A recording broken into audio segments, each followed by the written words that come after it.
আফ্রিকার বিশাল জঙ্গলে রাজত্ব করত এক গর্বিত সিংহ। তার নাম ছিল সিংহরাজ সুরো। সে ছিল শক্তিশালী, দাপুটে আর গর্বে ভরা। তার গর্জন শুনে জঙ্গলের অন্য সব প্রাণী কাঁপতে থাকত।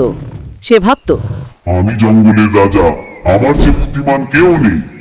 একদিন সকালে সুরো ঘুম থেকে উঠে হাই তুলে বলল, আজ আমার খুব খিদে লেগেছে, কিছু একটা বড় শিকার করতে হবে। কিন্তু দিনভর সে অনেক ঘুরেও কিচ্ছু ধরতে পারল না। সূর্য যখন পশ্চিমে হেলছে তখন সে এক ছোট নদীর ধারে এক শিয়ালকে দেখল। শিয়ালটা দেখতে ছোট, কিন্তু চোখে বুদ্ধির ঝিলিক। সিংহ বলল, এই শিয়াল, আমি অনেকক্ষণ ধরে শিকার পাইনি। তুমি ঠিকঠাক দৌড়াও, তাই তোমাকেই আজ দুপুরের খাবার হিসাবে খেয়ে ফেলবো। সিংহের কথা শুনে শিয়ালটা ভয় কাঁপতে লাগলো, কিন্তু মাথা ঠান্ডা রেখে বলল, মহারাজ, আপনি যদি আমাকে খান তবে খুব ছোট খাবার হবে। আমি তো একা মরে শেষ। কিন্তু আমি জানি এমন একটা জায়গা যেখানে আপনি একসাথে অনেক মজাদার প্রাণী পেতে পারেন।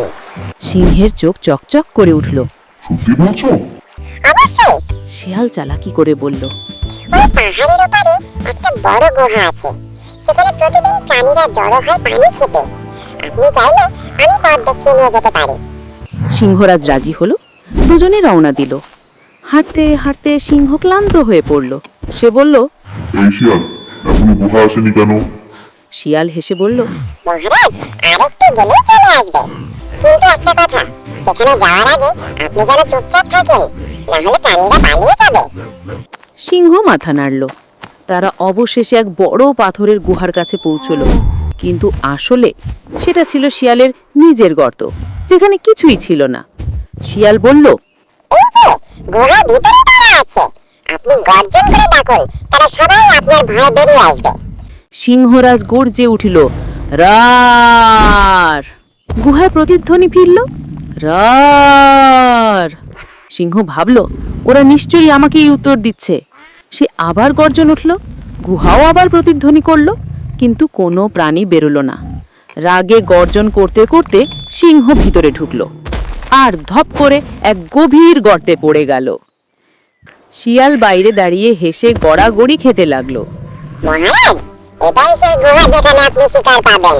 আপনি শিকার হয়ে গেলেন। সিংহ চিৎকার করলো। এই শিয়াল, আমাকে তুলে বের করো। শিয়াল মুচকি হেসে বলল, আপনি তো বলেছিলেন আপনি সবচেয়ে বুদ্ধিমান, তাহলে নিজের পথ নিজেই বুঝে নিন। তারপর সে আনন্দে নাচতে নাচতে চলে গেল। অনেক চেষ্টা করে সিংহ অবশেষে গর্ত থেকে বেরোলো। শরীরে কাদা, মুখে ধুলো, মাথায় লজ্জা। সে নিজেকে বলল, আজ বুঝলাম, শুধু শক্তি থাকলেই রাজা হওয়া যায় না, বুদ্ধিও দরকার। সেদিন থেকে সিংহরাজ আর গর্ব করত না, শান্ত হয়ে গেল। সে বিনয়ী হয়ে গেল আর অন্য প্রাণীদের সঙ্গেও মিষ্টি আচরণ করতে লাগলো। শিয়ালটিকে পরে সে খুঁজে পেয়ে বলল, তুমি আমার শিক্ষক, তুমি আমায় একটা বড় শিক্ষা দিয়েছো।